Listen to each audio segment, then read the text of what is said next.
সূরাত নাহল কোরআনের ১৬তম সূরা আর এটি ৭২ নম্বর আয়াত। আমি শুরুতেই এর অনুবাদ করছি।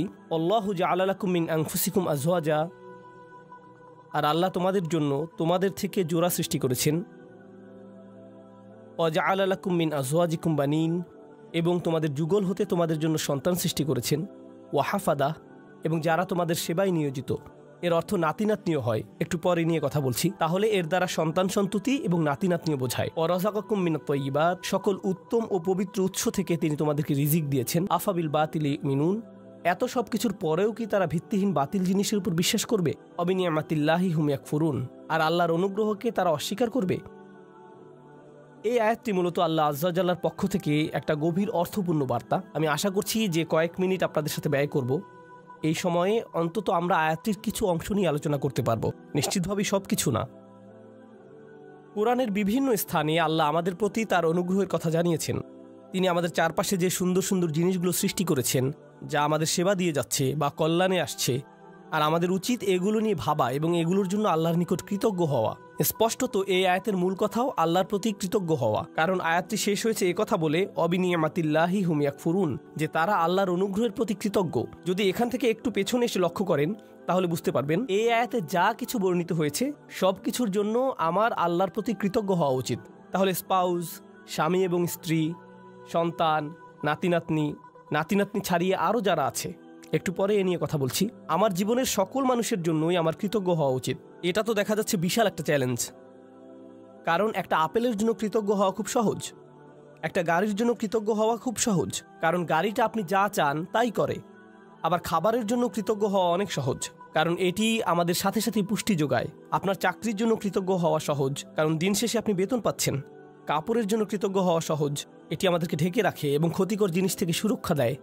তো এমন সব জিনিসের জন্য কৃতজ্ঞ হওয়া খুবই সহজ, যেসব জিনিসের সুবিধা আমি তাৎক্ষণিকভাবে প্রত্যক্ষ করি, কিন্তু আমি বুঝতে পারছি না স্বামী, স্ত্রী, সন্তান এদের জন্য কিভাবে কৃতজ্ঞ হব। মানে বিষয়টা বেশ জটিল আকার ধারণ করতে পারে। সিরিয়াসলি, আপনি তাদেরকে দেখেছেন?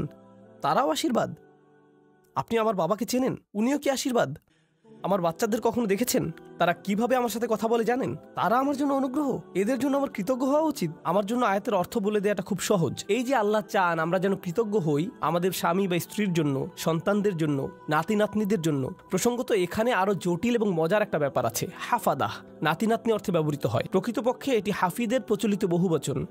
হাফিদ একবচন মানে নাতি, বহুবচন আহফাদ এবং হুফাদা, যার অর্থ নাতি নাতনিরা। আর হাফাদাহ সম্পর্কে আত-তাবারি সহ অনেকে বলেন কুল্লু মান ইউইন ওয়া ইয়াখদিম, অর্থাৎ যারাই আপনার কোনো কাজে এসেছে, যাদের সাহায্য পেয়েছেন আপনার বৈবাহিক আত্মীয়তার কারণে, এমন প্রত্যেকে যারা আপনাকে সাহায্য করেছে বা যাদের সাথে আত্মীয়তার বন্ধনে যুক্ত হয়েছেন বিয়ে করার কারণে, তারাই মূলত হাফাদায়ের অন্তর্ভুক্ত।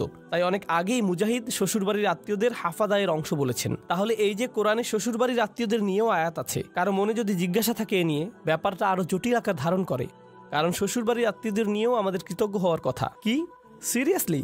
এই মানুষগুলোর জন্য এত কিছু সহ্য করার পর এদের জন্য কিনা আমাকে কৃতজ্ঞ হওয়া উচিত? এ কারণে যখন আমি বলি আমরা একটি আয়াত পড়তে পারি, অনুবাদ পড়তে পারি এবং সামনে এগিয়ে যেতে পারি, অথবা থেমে গিয়ে বলতে পারি একটু থামুন, কি এটা আমার ব্যাপারে বলছে?